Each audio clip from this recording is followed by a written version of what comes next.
Bienvenidos a un programa más de Economía 1000, hoy jueves 16 de marzo del año 2023. Hasta las 12:30 horas, Adriana Guillén y Prince Otto te compartiremos información y análisis con especialistas y referentes de los sectores económicos más importantes del país para brindarte un resumen sobre los principales temas económicos de Paraguay y del mundo.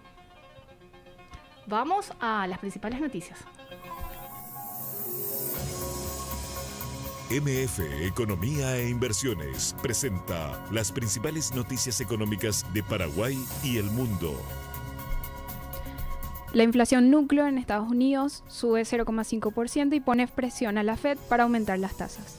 La inflación núcleo, es decir, la que no incluye los componentes volátiles, subió por encima de las expectativas en el mes de febrero. Esto deja a la Fed en una posición incómoda al tiempo que busca aplacar la inflación sin contribuir con la agitación del sector bancario. Argentina supera el 100% de inflación por primera vez desde 1991.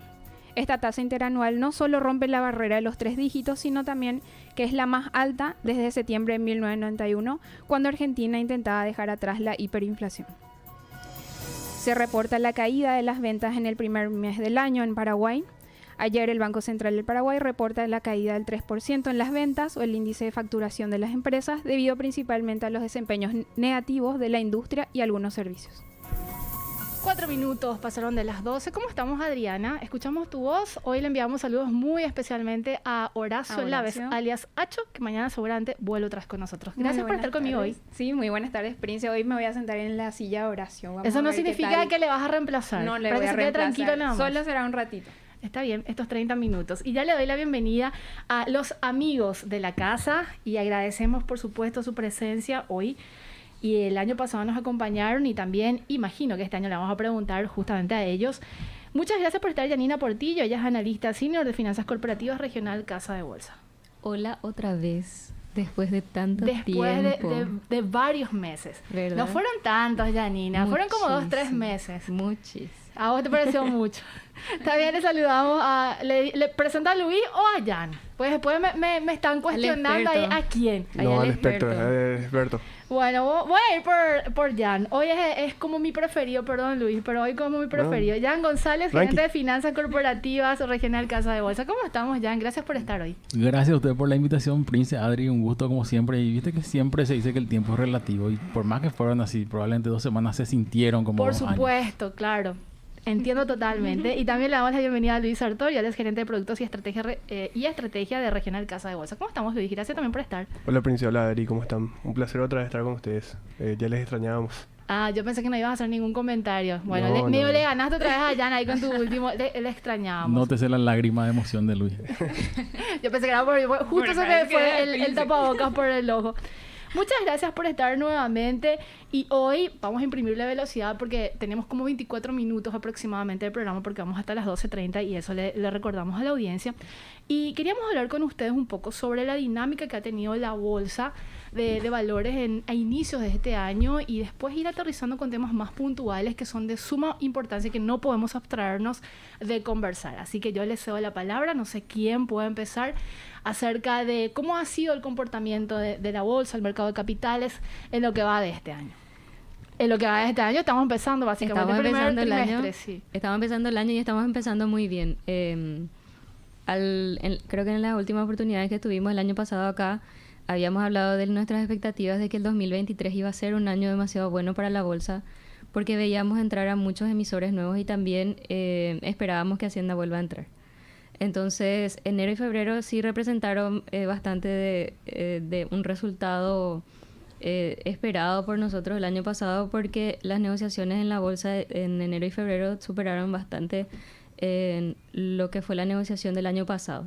Entonces eso nos da como un puntapié inicial bastante bueno para 2023 en lo que tiene que ver con negociaciones en la bolsa y también en la dinámica en lo que tiene que ver con el movimiento en guaraníes porque Hacienda volvió a hacer una subasta ahora. En estos días, hace como 3 días atrás. Exactamente, y ya su segunda subasta. Entonces ingresa otra vez Hacienda, se empieza a mover otra vez al menos en lo que tiene que ver con indicadores de lo que nosotros podemos ver hacia el apartito de mercado, en lo que tiene que ver en instrumentos en guaraníes. Y también el mercado de fondos en guaraníes también está sufriendo como una dinámica muy positiva porque están creciendo también los fondos. Entonces, Luis, creo que te va a comentar más sobre lo que tiene que ver con los botes, ¿verdad? Pero para nosotros al menos 2023 es un año donde vamos a ir recuperando más terreno de lo que se perdió, digamos, el año pasado en negociación. Botes, le decimos a la audiencia bonos del tesoro. Bonos del tesoro. Sí, para aclarar nada más, y hago una pregunta sobre lo que está exponiendo Janina. Recordemos que el año pasado, y ya lo mencionaba ella, el Ministerio de Hacienda estuvo básicamente ausente en el segundo semestre del año y evidentemente eso generó como una reconfiguración del escenario y no se tuvo como una tasa de referencia, y bien ya lo explicaba y aprendí mucho, ya me estás mirando muy atentamente, la tasa de referencia en el mercado y es como que el escenario tuvo que adecuarse a la nueva realidad, y ya también lo mencionaba Janina al inicio de este año. Hacienda finalmente decide salir nuevamente a los mercados, pero sigue teniendo o seguimos teniendo una tasa elevada, Jan, y la pregunta puntual es, esta última, la segunda emisión que hace y colocación que hace el Ministerio de Hacienda, ¿acompañó de alguna manera esta elevada tasa? Porque vi y según leí, estaban previendo emitir por aproximadamente 144 mil millones de guaraníes, recibieron 3 veces más y finalmente volvieron a adjudicar por debajo de lo ofertado o de lo emitido. Para el plazo más largo sí colocaron la totalidad. Sí. Son 2 series nuevas las que abrieron este año. Una serie de 5 años y una serie de 7. En la serie de... El que más tracción tiene para los inversionistas hoy es la serie de 7 años, que tiene una tasa nominal del 9,03. En la última subasta, que fue el martes, se cerró la totalidad de los ofertados para la serie de a 7 años. Un poco bajo la tasa nominal. Se cerró al 9. Entonces se cerró un poco más caro. Se cerró al 100,80 más o menos, ¿verdad? Por encima, sí. Por un poco encima de la par. Pero sin embargo, para los botes de 5 años, se cerró a la par, pero se cerraron solamente 800 millones de los 54 mil millones ofertados. Entonces, el porcentaje de colocación de esa serie es muy baja en volumen. Eso pasó también en la primera subasta del año. Entonces se tiene más tracción hacia la tasa, sería en este caso, porque la tasa de 7 años es un poco más alta, porque la tasa de la serie de 5 años es 8,25 la tasa nominal. Entonces hay un spread bastante grande ahí, que es lo que la gente está buscando.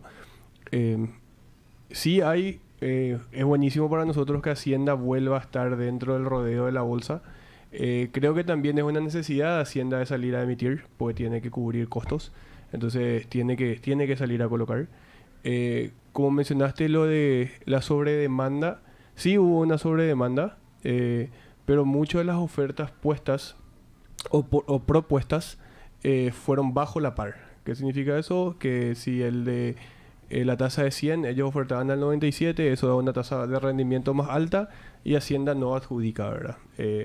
Creo que puede adjudicar, pero no está adjudicando porque le va a salir más caro financiarse, ¿verdad? Es súper positivo que vuelva. Todavía en la serie de 5 años estamos buscando volumen. Por ahí no es la tasa adecuada todavía. Luis, una consulta. Respecto a estas tasas de 8 y 9% de ambas salidas, ¿verdad? Estas son una de las más altas históricamente en lo que hay, en lo que tiene registro, o ronda en un promedio muy por debajo de eso en una normalidad, ¿verdad? Si mal no recuerdo, antes de la pandemia, las tasas rondaban entre 4 y 5%. Corregime nomás si estoy equivocada. Esas eran las tasas de cierre, de 4 y 5 de la tasa de cierre, pero las nominales eran también 7, 8, 9. Las nominales, ¿verdad? Después, como había mucha oferta, subía el precio, bajaba la tasa y se cerraba. Sí, hay gente que tiene o que había comprado botes a 8 años al 4 en pandemia, ¿verdad? Que para nosotros era, hija, qué buena tasa, ¿verdad? Sí. Porque haciendo relación con lo que vamos a hablar después de Silicon Valley, era más o menos eso por ahí, ¿verdad? Súper buena la tasa en un momento donde las tasas estaban muy bajas. Eso hoy, o sea, 4 a 8 años es... no sé, no quiero decir nada, pero no. Eso es una súper tasa para la colocación de Hacienda y una malísima tasa para un inversor. El nominal mismo de esta salida de los bonos del Tesoro está por encima de lo que era el nominal de las tasas que estaban vigentes para la emisión del año pasado. Entonces, Hacienda también ya incorporó los aumentos de tasas dentro de su oferta nominal. Pero igual el mercado en el corto plazo al menos le sigue pidiendo un poco más y Hacienda no está tan cómodo, digamos, en ese juego. Entonces si se hacen adjudicaciones más cercanas al 100% o por lo menos al nominal que ellos tienen previsto, cosas así, pero sí hay un ajuste hacia arriba también del nominal y de la tasa que finalmente la implícita que es la que se cierra. La figura del demandante es no se podría saber, o son empresas, personas, de los ¿quiénes inversores? son? Ujú. Instituciones financieras y personas físicas, tanto instituciones financieras como personas físicas podrían comprar los botes. Son cortes de 1 millón, nada más el que quiera que esté. Pero no hay como una disrupción en esta última salida del Ministerio de Hacienda, como algo que se pueda destacar, algo nuevo por parte del apetito del inversionista. Nosotros no podemos saber quiénes compran. Ujú. Eso es por comitente y no sabemos. Y por si- el tamaño del ticket, más que nada, podemos- decimos que la mayoría son institucionales porque una persona física, bueno, no te va a tomar tickets de ese tamaño, ¿verdad? Claro, en la primera subasta del año hubo un ticket muy importante de casi el 90% en la serie de 7 años. Entonces, eso asumimos que es una entidad financiera, estimo un banco, que se quiso colocar en esa posición, bro. Ya ibas a agregar algo, pero quiero consultarte. Sí. Estás callado, te No. dijeron que no hables hoy. Encima nos quedan como 10 minutos y Queremos Habló optimizar el muchísimo. tiempo. está bien, pero aportame, Jan. Yo sé que vos tenés mucho que decirme. Pero quiero preguntarte algo. Adelante. ¿Hay como un reacomodo del apetito o del escenario, por llamarlo de alguna manera, ya con estos resultados que se tienen? Preguntaza. Dos cosas quería agregar de lo que venimos hablando, ¿verdad? Uno, el Ministerio de Hacienda claramente no es que le encanta emitir a estos niveles de tasa, Por ¿verdad? Ellos supuesto. tienen cuenta que pagar, entonces, bueno, La toman... presión que le generan las cuentas fiscales en intereses es a considerar. Claro, totalmente.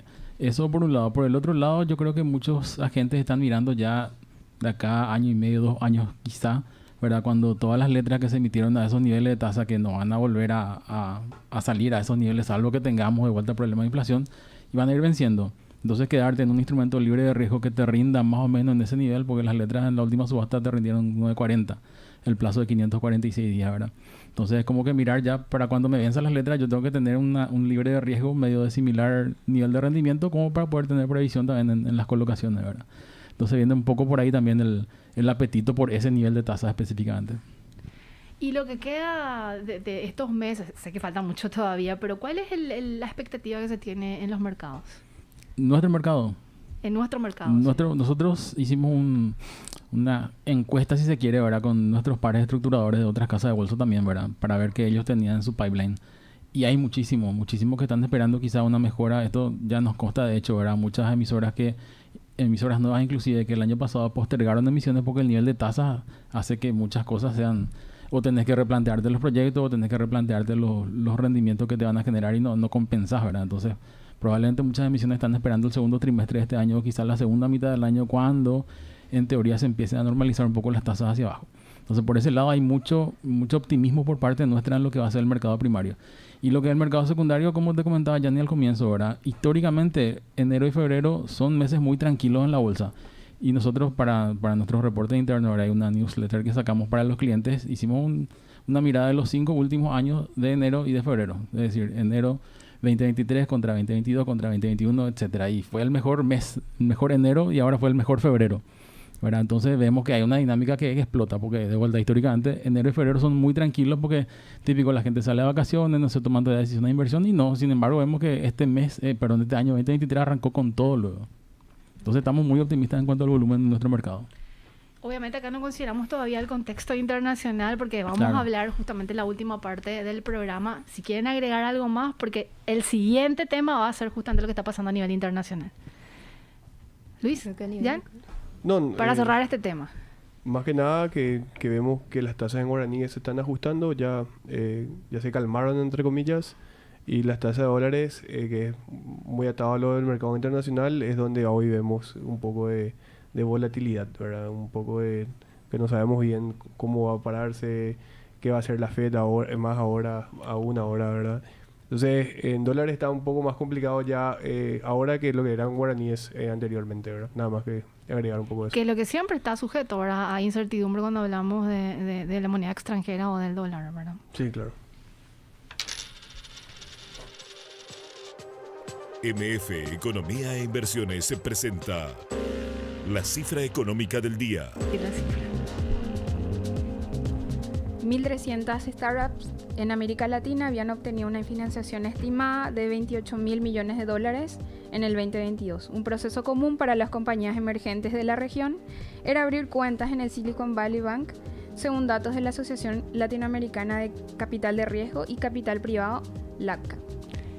Esto me lleva a la pregunta y lo que ya, a la preguntaza, como diría Jan, que lo noto todavía callado. Quiero exprimirle más, me parece que está más reticente hoy. Parece que te cedió el trono a vos hoy, Luis. Yani. No, vos sos el que estás hablando. No, Yani. Y encima ya me advirtió que el tema este es tuyo, así que bueno, no. va dirigido a vos. Silicon Valley Bank generó una suerte de convulsión en los Estados Unidos y también hay un efecto ya a nivel internacional en los mercados internacionales. ¿Puedes hacernos un resumen de qué es lo que pasó, por favor, Luis? Y después vamos profundizando en la nota. Sí, lo que pudimos, o lo que pude leer de lo que pasó fue que llegó un momento donde ellos pagaban una tasa mucho más alta en fondeos de los otros bancos, entonces empezaron a captar fondos de diferentes startups, de diferentes empresas de tecnología, que se dieron cuenta que iban a sacar un beneficio invertido en ese banco. Hicieron inversiones a largo plazo en bonos para rentabilizar esa liquidez que tenían. En un contexto que era favorable. En un contexto en ese momento donde... Tasas casi de cero creo que era, Sí, ¿verdad? así muy mismo. bajas. Una tasa bastante baja. Entonces, en ese momento era una inversión bastante buena, ¿verdad? Luego la Fed, que nosotros creo que coincidimos los tres de que se tardó un poco más de empezar a subir las tasas, y cuando empezó a subir lo hizo muy rápido. Entonces los inversionistas de ese banco se dieron cuenta de que algo está pasando y empezaron a retirar sus fondos. En algún momento se dieron cuenta de que, o sea, los del banco se dieron cuenta que le iba a faltar liquidez y tuvieron que realizar pérdidas por venta de títulos en bonos, ¿verdad? Porque subió el precio de la tasa, entonces el rendimiento cae, ¿verdad? Como un efecto dominó, así lo denominaban. Así mismo. Para cubrir los retiros entonces estaba haciendo eso. Para cubrir los retiros que empezaron a pedirles, entre comillas, tuvieron que salir a vender. Y salieron a vender por 20.000 billones o sea, no sé cómo es acá, 20 billones de dólares más o menos. Acá es 20 trillones. 20.000 billones. 20.000 millones. Y que es una pérdida sustancial, ¿verdad? Y ahí empezó a caer la acción, el precio de la Para acción. ponerle referencia nomás, es 2 veces nuestra reserva internacional neta del país. Para que signifique, sí. Que un banco- Nada despreciable. Entonces ahí empezó a caer la acción de, creo que sus 52 semanas, o sea, el precio más alto de las 52 semanas llegó a $430. Ahora está en 100 o menos de 100. Entonces se desplomó un poco y ahí ya fue un efecto dominó, así como decís. Y ahí cayeron otros 3 bancos. O sea, no es que cayeron, pero estuvieron en crisis otros 3 bancos. Ahí tuvo que salir el Tesoro americano a cubrir o a decir que no se preocupen los depositantes del banco, que ellos iban a estar cubiertos porque el FDIC, que es más o menos el fondo de garantía, cubre solamente hasta $250.000 en instrumentos líquidos, ¿verdad? Al salir eso, medio que respiraron, ¿verdad? Medio que pudieron aguantar porque está cubierta todo el dinero. Pero es algo que es chocante, es algo que afectó bastante al mercado en sí.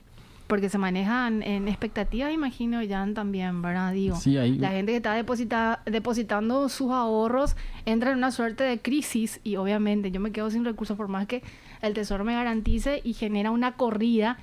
Pero el componente principal es que no es que la gente vaya personalmente o físicamente, sino que lo pueden hacer transaccionalmente vía su smartphone o lo que sea, ¿verdad? Claro, sí se liquida la operación. Ahí yo creo que uno de los principales componentes fue el hecho de que típicamente pues los bancos captan y colocan en préstamos. En este caso el 48% de lo que ellos captaron colocaban en instrumentos de largo plazo, ¿verdad? Que sufrieron un impacto negativo por el tema de que la Fed empezó a subir las tasas. Entonces en el momento que se percibió sangre en el ambiente, ¿verdad? Es una corrida típica, pero una corrida 2023, ¿verdad? En donde los bancos están posicionados en cierto tipo de instrumentos. Y lo otro interesante es que solamente el 3% de las cuentas estaban dentro de ese tope de $250,000 que es hasta donde le cubre el fondo de garantía. Entonces, en la práctica hay mucha crítica en el sentido de que quiere decir que el fondo, o sea, su FDIC ahora cubre infinitas cuentas. Pues acá pues nosotros decimos que nuestro fondo de garantía nos cubre hasta 75 salarios. Su tope era hasta 250,000, pero en la práctica ellos pagaron todo. En cierta forma, Casi el 100%. claro, por más que las cuentas fueran por mucho más de ese monto. Y eso pues te presenta un dilema, ¿verdad? Por un lado, sí, actuaron rápido. Los comentarios jocosos en Twitter antes de que comience la entrega de los Oscars ya estaba solucionado el problema, ¿verdad? Actuaron rápido, sí, porque se les venía un problema mucho mayor, ¿verdad? Pero todo esto a raíz de que, como decía Luis, ¿verdad? La Fed actuó tarde y eso les lleva a que tengan que ser más agresivos de lo que deberían haber sido si es que accionaban temprano, ¿verdad? Entonces tuvieron que meter suba de tasa y eso, siempre que vos tocas algo, pues se te rompe en algún lugar. Entonces, ese, digamos, fue uno de los primeros síntomas, si se quiere, ¿verdad? De la agresividad de la Fed en los últimos meses. Hubo críticas incluso que se le hizo a la Fed que no veían venir esta situación. Es como que se les escapó de las manos al hacer ese tipo de política tan agresiva que están mencionando. Lo que pasa, o sea, la inflación pues es bastante Es importante. otro componente, sí. Entonces, hoy leí un comentario, ellos no saben vivir con un mundo de inflación alto, ¿verdad? Ellos tienen un promedio de inflación de los últimos años del 2%. Y llegó a 6. Imagínate, o llegó a más. Sí, 7 y algo. 7,8. En algún momento 8. tuvimos el mismo nivel de inflación que Sí. en Estados Unidos. De más de 40 años. Entonces, es así, hija, ¿qué hacemos ahora? Sí. Lo único que podemos hacer, o lo único que sabemos hacer, no sé si es así, pero lo único que podemos hacer es subir la tasa. Subir la tasa para combatir la inflación. Y eso hoy, no sé si van a seguir haciendo. Entonces, ¿cuál es la otra forma que ellos tienen de combatir la inflación? Porque la inflación va a seguir, a pesar de que cerraron ahora en expectativa, era 6, creo. La expectativa era 6 y cerraron a 6. Pero, ¿qué van a hacer, verdad? Y ahí como hablábamos de la volatilidad de hoy, de preciar o de ponerle una tasa a los bonos en dólares acá en Paraguay, ¿verdad? ¿Qué tomamos de referencia? ¿Qué va a hacer? ¿Qué no va a hacer la Fed y demás?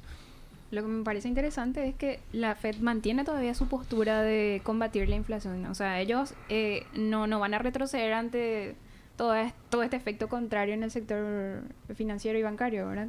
Así es. Hasta antes de esta última salida de los datos de febrero, ellos estaban mucho más propensos a volver a un ritmo más acelerado, inclusive en la suba de tasas, porque habían bajado su ritmo de suba desde diciembre y en esta última suba de febrero también fue mucho más baja porque se fue de 25 nomás.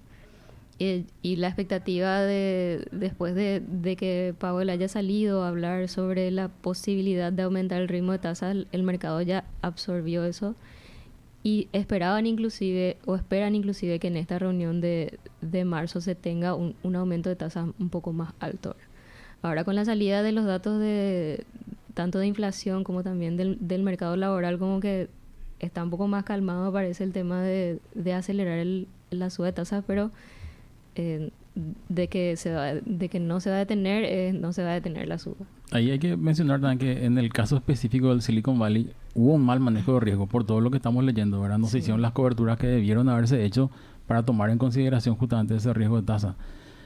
Fue una falla regulatoria y quizás sí, ¿verdad? No lo vamos a saber a ciencia cierta, pero probablemente sí otros bancos hayan tomado las medidas requeridas para hacer cobertura contra este escenario justamente. De que va a tener impacto, ¿verdad? Yo la verdad que creo que compartimos, no veo a la Fed desacelerando, quizá manteniendo el ritmo de ajuste, ¿verdad? Porque acá hay que ser consciente de que vivimos un periodo histórico de 18, 20 años prácticamente de tasas por el piso y de liquidez extrema en los mercados, ¿verdad? Post 2018. Y eso es lo atípico, no es lo normal, ¿verdad? Normalizamos nomás porque fue por mucho tiempo y por circunstancias extraordinarias, pero yo creo que esto va a tender a que en algún momento vamos a alcanzar el normal, no el normal que creíamos que era normal. y va a ser un entorno de tasas superior al que vinimos viviendo en los últimos tiempos, pero no tan elevado tampoco como la expectativa de cierre de la tasa de referencia de 5,5, 5,75 que están manejando ahora. Y eso pone en riesgo, ya para ir cerrando la entrevista, pone en riesgo el financiamiento que tienen muchos países, principalmente los emergentes, y que Paraguay estaba esperando tasas más convenientes para salir a los mercados internacionales. Esta situación, digo. Sí, la subida de tasas, pues, seamos claros, cuando la Fed decide, cuando cualquier entidad regulatoria monetaria decide elevar las tasas es porque quiere estrangular la economía para frenar de alguna forma a nivel de precio. Ahora, ahí no hay no hay con qué darle, ¿verdad? No hay otra forma de decir eso. Entonces cualquier subida de tasas te impacta desde la tasa que yo uso para calcular la evaluación de las empresas, que al ser tasas más altas le pega algo, entonces automáticamente el valor de todas las empresas que yo busco calcular me sale menos, ¿verdad? Todo vale menos. Hasta el costo de financiamiento, hasta los rendimientos de los proyectos a los cuales yo voy a financiar en cascada te pega por todas partes, ¿verdad? El tema de la tasa. Entonces, impacto va a tener en la economía real, sí. Ya se está viendo lo de hecho, ¿verdad? Y por eso también es importante que los botes sean subastados a nivel local. Porque nosotros ya, como mencionamos, creemos que ya estamos viendo un estancamiento de tasas, no estancamiento, pero una nivelación de tasas en guaraníes, que por ahí, como mencionó ya hace rato, las letras van a empezar a bajar, las letras de regulación monetaria van a empezar a bajar, y que ya estamos viendo luego una baja en tasas. Entonces, para posicionarse y tener el mismo riesgo a la misma tasa que las letras, tendríamos que comprar los bonos del tesoro, ¿verdad? Sin embargo, Hacienda hace como una discriminación de lo que tiene que dejar en el mercado doméstico y lo que tiene que salir a nivel internacional. Porque si hacemos hablamos de una posibilidad de que pueda subastar o emitir a nivel local todo lo que está previsto, el mercado no va a poder absorber esa totalidad. No va a poder. Nosotros luego por ley, o creo que todavía no se pasó la nueva ley, Hacienda no puede emitir en moneda extranjera en el mercado local. Eso luego creo que tenía prohibido, no sé, tengo entendido que estaban evaluando hacerlo, pero no sé si ya se aprobó eso. Pero si quieren meter todo eso en el mercado local, es imposible que pueda está medio absorber. complicado. ¿No? Salvo que Prince habilite billetera. Entonces, Y vos te sumes a esa alcancía. Sí, pero sí más o menos. Janina, reflexiones finales para ir despidiendo. Y bueno, nosotros estamos expectantes siempre a lo que es el mercado internacional, justamente como dice Luis, como para poder ver el horizonte de marcación de tasas y demás para futuras emisiones y también para las negociaciones que se hacen diariamente. Y en el mercado local tenemos las mejores expectativas para poder cerrar el 2023 de una mejor manera de lo que fue el 2022. No fue un 2022 malo, ¿verdad? Pero esperábamos mucho más y creo que este año vamos a ir recuperando ese ritmo que perdimos el año pasado. La gente que está interesada en conocer más sobre invertir en la bolsa, ¿dónde puede conseguir información, Janina? www.regionalcasadebolsa.com.pi. Ahí nos encuentran, tienen todos los datos para contactarnos, teléfono, mail, sin problema. También pueden llamar al Banco Regional. También ellos están disponibles para dar cualquier tipo de información acerca de la casa de bolsa. Y nosotros también nos buscan en redes sociales y nos encuentran. Para los más Regional jóvenes Casa ya de Bolsa. tenemos TikTok también, ¿verdad? Ah, mira, Claro, vos sos- sí. ¿apareces o no? Y- Ya es la estrella ahora mismo. Me mandaron al frente. Tenemos que descargar Ahora la mismo. aplicación, ¿verdad? Exactamente, estamos en todas las redes sociales y la última red social que sumamos es TikTok. Le van a encontrar a Jan haciendo unos cuantos Coreografía. pasos financieros. Bueno, voy a Coreografía investigar con- esa parte. Te recomiendo que no vuelvas a hacer. Bueno, muchísimas gracias por estar hoy. Seguramente vamos a conversar nuevamente dentro de un mes. Hoy estuvieron Luis Sartorio, Janina Portillo, Jan González de Regional Casa de Bolsa. Que tengan un excelente jueves.